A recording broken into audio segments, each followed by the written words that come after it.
जय श्री हरि विष्णु भगवान। आप सभी को स्वागत है हमारे ऑन द वे चैनल में। और जैसे कि हम इस महान गुरु को पढ़ते आ रहे हैं इन दिनों, और हमने जो अभी तक अपने जो अध्याय है वो हमने 85 तक कंप्लीट कर लिए। तो आज का जो हमारा अध्याय है वो 86 रहेगा, मतलब 86वां नंबर। ठीक है, और उसमें हम जानेंगे कि हमारे लिए 86वें नंबर में क्या हमारे लिए बताया गया है श्री हरि विष्णु भगवान जी के द्वारा।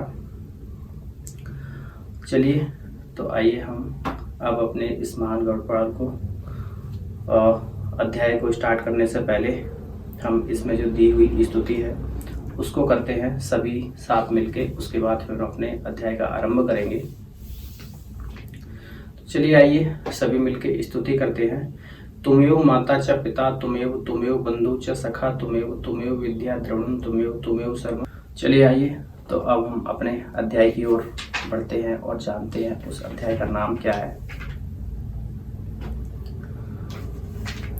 जो हमारे जो अध्याय का नाम है वो है, मतलब पहले मैं अध्याय नंबर बता देता हूँ। अध्याय नंबर है 86 और उसका नाम है प्रायश्चित विधान, मतलब प्रायश्चित करने का विधान एवं शांतपन, कृच्छ्र पराग तथा चंद्रायण आदि व्रतों का विविध स्वरूप।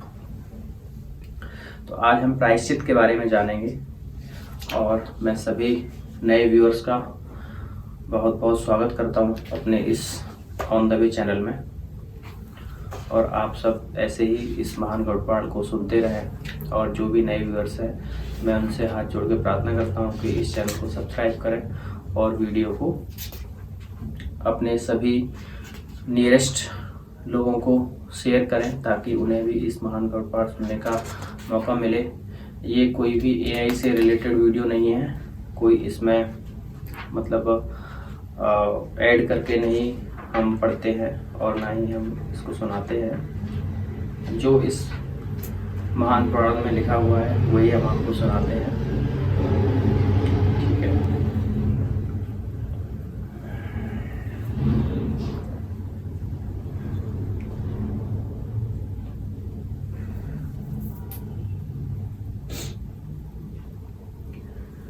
तो हमें हमारा अध्याय मिल गया है। तो आइए श्री श्री विष्णु भगवान जी का नाम लेकर हम अपने अध्याय को आरंभ करते हैं, और आप सभी ध्यान से सुने। याज्ञवल्क्य जी ने पुनः कहा, हे मुनियो, विहित कर्म न करने से, निंदित निषिद्ध कर्म का आचरण करने से एवं इंद्रिय निग्रह न करने के कारण मनुष्य अधोगति को प्राप्त करता है। अतएव आत्मशुद्धि के लिए प्रयत्न पूर्वक प्रायश्चित करना चाहिए। इस प्रकार प्रायश्चित कर्म करने से उसकी अंतरात्मा प्रसन्न हो जाती है और लोग भी उसके साथ प्रसन्नता पूर्वक व्यवहार करता है। प्रायश्चित से पाप का विनाश भी हो जाता है। प्रायश्चित न करने वाले तथा पश्चाताप से रहित पापी जन पाप के प्रभाव से महारौख नरक से भी महाभयंकर तामिस्र, लोहशंकु, पूतिगंध, हंसाफ, लोहितोद, संजीवन, नदीपथ, महानिलय, काकोल, अंधतामिस्त्र तथा तापन नामक नरक में जाते हैं। तो ये जो नाम थे ये नरक के नाम थे। ब्रह्महंता, मध्यपी, ब्राह्मण के स्वर्ण का चोर, गुरु पत्नीगामी तथा इनका संसर्ग करने वाले मनुष्य अपने पाप के कारण अविची तथा कुंभीपाक नामक महाभयानक नरक का भोग करते हैं। गुरु एवं वेद की निंदा करना ब्रह्म हत्या के समान है।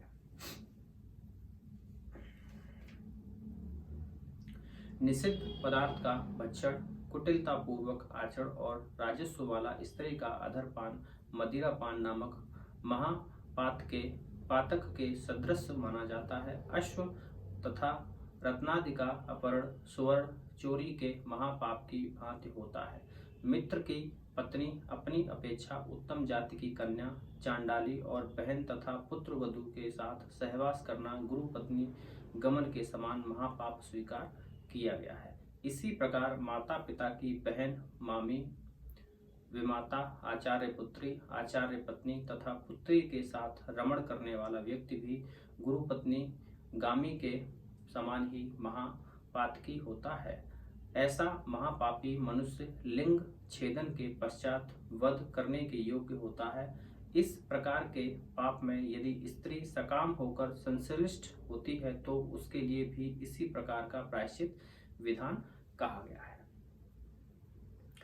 गौ हत्या, भ्रात्यता, समय पर यज्ञोपवीत संस्कार न होना अर्थात सावित्रीच्यु होना, चोरी, ब्राह्मण का स्वर्ण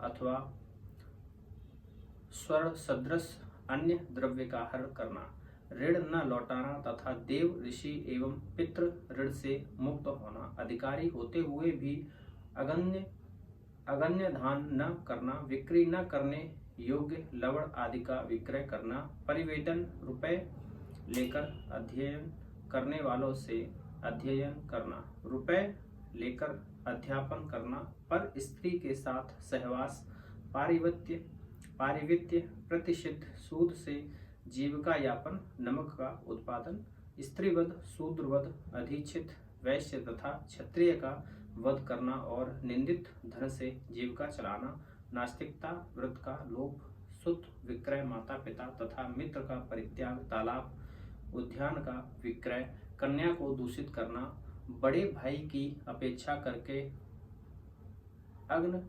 अग्न्याधान तथा विवाह करने वाले को यजन कराना तथा ऐसे व्यक्ति को कन्यादान करना, गुरु से अतिरिक्त के साथ कुटिलता करना, व्रत का लोभ, केवल अपने लिए भोजन बनाने वाला, मद्यपान करने वाली स्त्री का संपर्क, स्वाध्याय, अग्निपुत्र तथा बंधु का परित्याग, अस्त्र शास्त्र का अध्ययन, भार्या एवं अपना विक्रय, ये सभी निंदित कर्म उपपातक कहे गए हैं। हे मुनियों, आप अब इनके प्रायश्चित ज्ञान प्राप्त करें।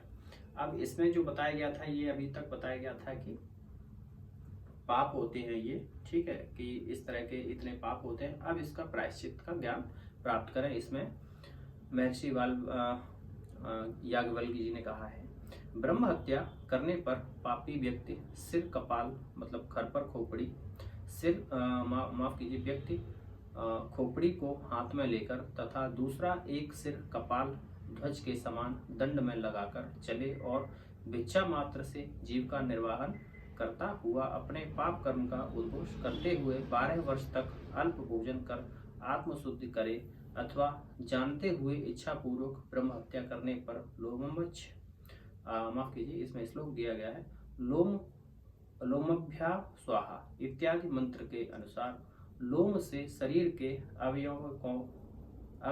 अवयवों के प्रतिनिधि रूप यथा विधि विहित विभिन्न द्रव्यों की आहुति देकर अंत में अपने शरीर का भी प्रायश्चित विधान में निर्दिष्ट विधान के अनुसार अग्नि में प्रक्षेप करे। अपने प्राणों का त्याग करके ब्राह्मण की रक्षा करने से भी ब्रह्म हत्या की शुद्धि हो जाती है। अत्यधिक कष्ट देने वाले दुस्सह बहु काल व्यापी रोग या अन्य किसी प्रकार के भय रूप आतंक से ग्रस्त ब्राह्मण को अथवा मार्ग में पड़ी हुई ऐसी ही गाय को निरोग या निरांतक करके भी ब्रह्म हत्या के पाप से मुक्ति पाई जा सकती है। यदि कदाचित प्रमादवश ऐसे ब्राह्मण की हत्या किसी के द्वारा होती है जो ब्राह्मण के लिए अपेक्षित गुणों से युक्त नहीं है,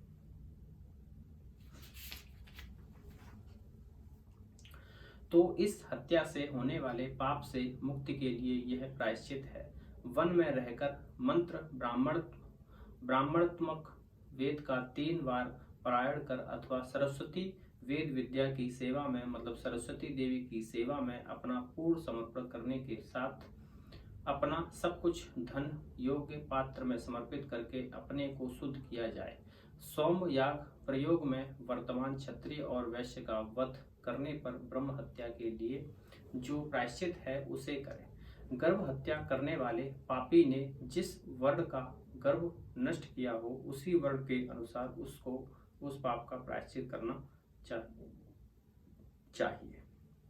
राजस्व वाला होने के बाद ऋतु स्नान की हुई स्त्री की हत्या करने वाला जिस वर्ण की स्त्री की हत्या की है उस वर्ण के अनुसार प्रायश्चित करे। हत्या करने के लिए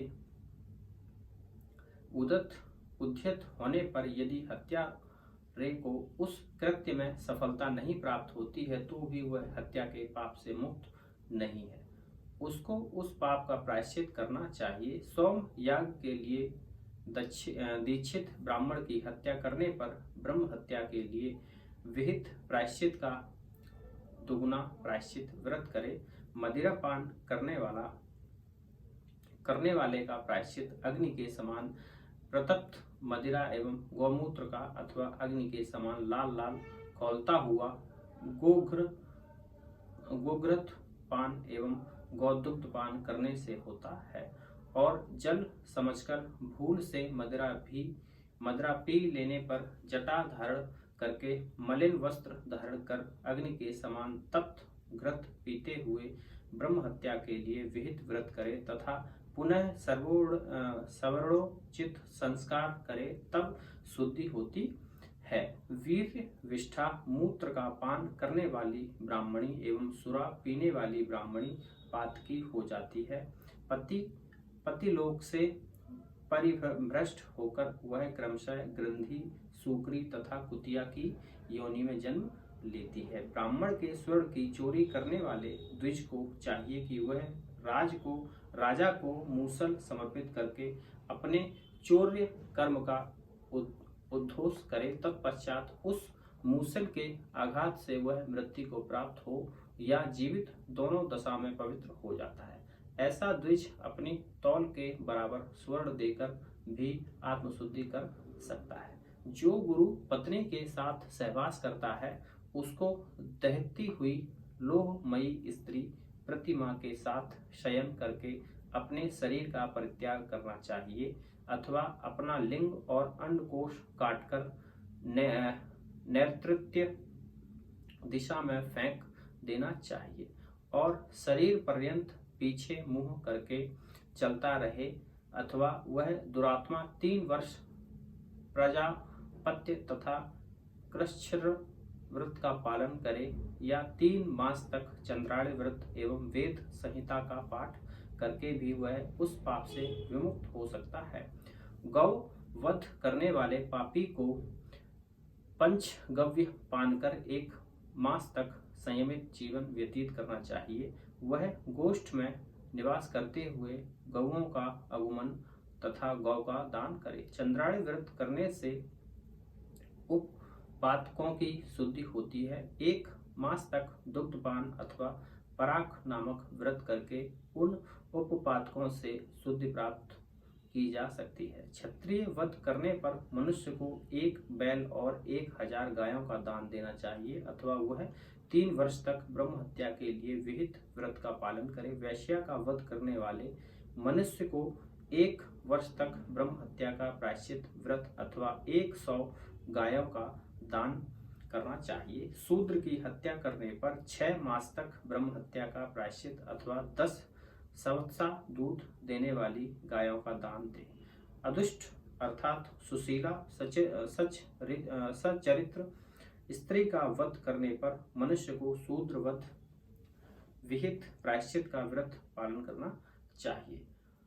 बिल्ली, गोह, नेवला, साधारण पशु तथा मेढक की हत्या करने पर पापी व्यक्ति 3 रात्रि तक दुग्धपान के साथ ही पादकृच्छ्र व्रत का पालन करे। हाथी का वध करने पर मनुष्य को 5 नील बैलों का दान देना चाहिए, मतलब नील गायों का दान देना चाहिए। सुख पक्षी की हत्या करने पर 2 वर्ष का बछड़ा तथा 2 वर्ष का बछड़ा तथा क्रौच पक्षी का वध करने पर 3 वर्ष का बछड़ा दान देना चाहिए। गधा, बकरा और भेड़ की हत्या करने पर और 1 बैल का दान दे। वृक्ष, गुल्म, लता तथा झाड़ी को काटने पर 100 बार गायत्री जप करे। मधु और मांस का भक्षण करने पर कृच्छ्र व्रत तथा अन्य शेष व्रतों का पालन करना चाहिए। यदि गुरु के द्वारा प्रेषित शिष्य की मृत्यु मार्ग में हो जाती है तो गुरु 3 कृच्छ्र व्रत का पालन करे, किंतु गुरु के प्रतिकूल कार्य करने पर शिष्य के द्वारा उन्हें प्रसन्न करने से ही शुद्धि हो जाती है। शत्रुओं को धान्य आदि तथा प्रीति आदि के द्वारा प्रसन्न करें। यदि किए जा रहे उपकार के बीच ही ब्राह्मण की मृत्यु हो जाती है तो उपकारी व्यक्ति को पाप नहीं लगता। जो मनुष्य दूसरे को महापापी तथा उपपातकी का मिथ्या दोष लगाता है, ऐसा मनुष्य जितेंद्रिय रहकर 1 मास तक केवल जल पीकर रहे और पाप मोचन मंत्र का जप करे। असत प्रतिग्रह लेने से जो पाप होता है उससे मुक्ति प्राप्त करने के लिए 1 मास पर्यंत ब्रह्मचर्य का पालन करते हुए पयोव्रत करे। गोष्ठ में निवास कर गायत्री मंत्र के जप में परायण रहे। ऐसा करने से मनुष्य पाप विमुक्त हो जाता है। यथा समय यज्ञोपवीत संस्कारादि से वंचित व्रात्य का यजन करने वाला 3 कृच्छ्र व्रत का आचरण करके अपने उस पाप से मुक्त हो जाता है, ऐसे ही अभिचारक क्रिया करने वाले के लिए भी यही प्रायश्चित है। वेद प्लावी वर्ष पर्यंत जौ का भक्षण करे। शरण में आए हुए का परित्याग करने वाला भी वर्ष पर्यंत जौ का भक्षण करे। गर्द भयान तथा उष्ट्रयान से गमन करने वाला 3 प्राणायाम करे। इसी प्रकार नग्न स्नान, नग्न शयन और दिन में स्त्री गमन करने पर भी 3 प्राणायाम में शुद्धि होती है। गुरुजनों को तू कहने तथा हूँ इस प्रकार कहने से तथा वाद प्रतिवाद में ब्राह्मण पर विजय प्राप्त करने से मनुष्य को जो पाप लगता है उससे मुक्ति प्राप्त करने के लिए पापी मनुष्य को उस गुरु या ब्राह्मण को प्रसन्न कर 1 दिन का उपवास करना चाहिए। ब्राह्मण पर प्रहार करने के लिए उद्यत होने पर कृच्छ्र व्रत तथा प्रहार कर देने पर अति कृच्छ्र व्रत का पालन करना चाहिए। जिस निंदित आचरण के लिए प्रायश्चित विधान निर्दिष्ट नहीं है उसके लिए देश, काल, आयु, शक्ति और पाप पर सम्यक विचार करके ही प्रायश्चित निर्णय करना चाहिए। शास्त्रकारों ने पाप विमुक्ति का यही समुचित नियम कहा है। गर्भपात तथा प्रति निंदा करना स्त्रियों के पतन के कारण है।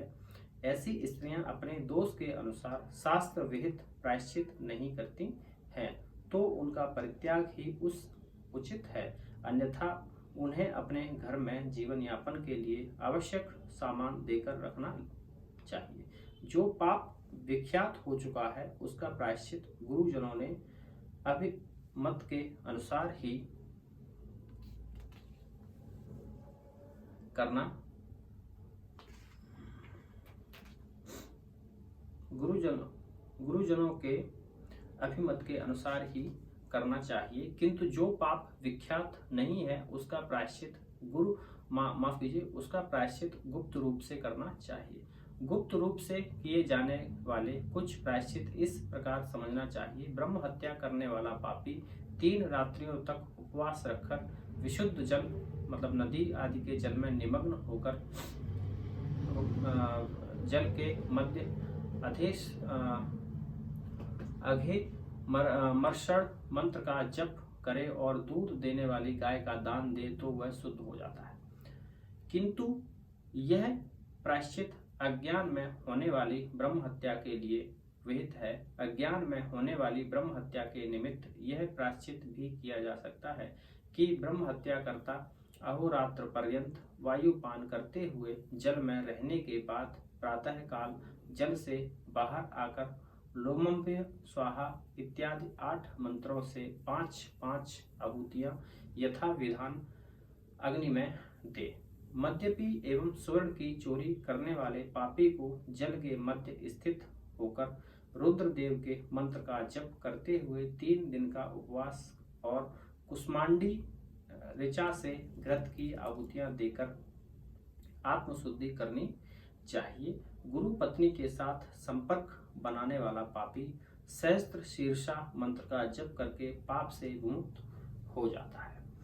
100 बार प्राणायाम करने पर मनुष्य सर्वविध पापों से मुक्त हो जाता है। अज्ञानवश किए गए पाप की शांति त्रैकालिक संध्या उपासना से हो जाती है। ब्राह्मणों के द्वारा एकादश अवृत्ति रुद्रानुवाकों का जप करवाने से भी पाप का शमन होता है। वेदाभ्यास करने वाले शांतिप्राय और पंच यज्ञ के अनुष्ठाता को पाप का स्पर्श तक नहीं होता। वायु मात्र का भक्षण करते हुए पूरे दिन सूर्य दर्शन के साथ एवं पूरी रात्रि जल में रहकर एक सहस्त्र गायत्री मंत्र का जप करने से ब्रह्म हत्या से होने वाले पाप के अतिरिक्त अन्य समस्त पापों से मुक्ति हो जाती है। ब्रह्मचर्य, दया, क्षमा, भगवत ध्यान, सत्य, निष्कपटता, अहिंसा, अस्तेय मतलब चोरी न करना, माधुर्य और दम, ये 10 यम माने गए हैं। स्नान, मौन, उपवास, यज्ञ, स्वाध्याय, इंद्रिय निग्रह, तपस्या, अक्रोध, गुरु भक्ति और पवित्रता, ये 10 नियम कहे जाते हैं। गौदुग्ध, गौ दधि, गौ घृत, गौमूत्र तथा गौमय को पंचगव्य कहते हैं। इस पंचगव्य का कुशोदक के साथ पान कर व्रती दूसरे दिन उपवास करे। इस तरह 2 रात्रि का कृच्छ्र शांतपन व्रत होता है। पहले दिन गौदुग्ध, दूसरे दिन गौदधि, तीसरे दिन गौघृत, चौथे दिन गौमूत्र, 5वें दिन गौमय, 6ठे दिन कुशोदक मात्र और 7वें दिन कुछ भी न लेकर शुद्ध उपवास कर जो व्रत पूर्ण किया जाता है वही महाशांतपन नामक व्रत कहा जाता है। पलाश, गूलर, कमल, विल्वपत्र मतलब बेलपत्र, इनमें से एक को एक दिन जल में पकाकर उसी जल को क्रमशः एक दिन पीकर 4 दिन रहे एवं 5वें दिन कुशोदक मात्र पीकर जिस व्रत का पालन किया जाता है उसको पार्ण कृच्छ्र व्रत कहते हैं। तप्त कृच्छ्र व्रत में व्रती को पहले दिन गर्म गौदुग्ध मतलब गौदूध गाय दूध, दूसरे दिन गर्म घृत, तीसरे दिन गर्म जल का प्राशन, चौथे दिन उपवास करना चाहिए। यह पवित्र मतलब यह शुद्ध करने वाला महातप्त कृच्छ्र व्रत है। पहले दिन एक भक्त व्रत 24 घंटे में माध्य में केवल एक बार भोजन करना, दूसरे दिन नक्त व्रत अर्थात 24 घंटे में एक बार रात्रि में, तीसरे दिन आयाचित बिना याचना से प्राप्त अन्न का भोजन करना, चौथे दिन पूर्ण उपवास करने पर पादकृच्छ्र व्रत होता है। इसी पादकृच्छ्र व्रत को 3 बार करने से प्रजापत्यकृच्छ्र व्रत होता है। प्रजापत्य व्रत के अनुसार भोजन और उपवास का नियम किया जाए परंतु भोजन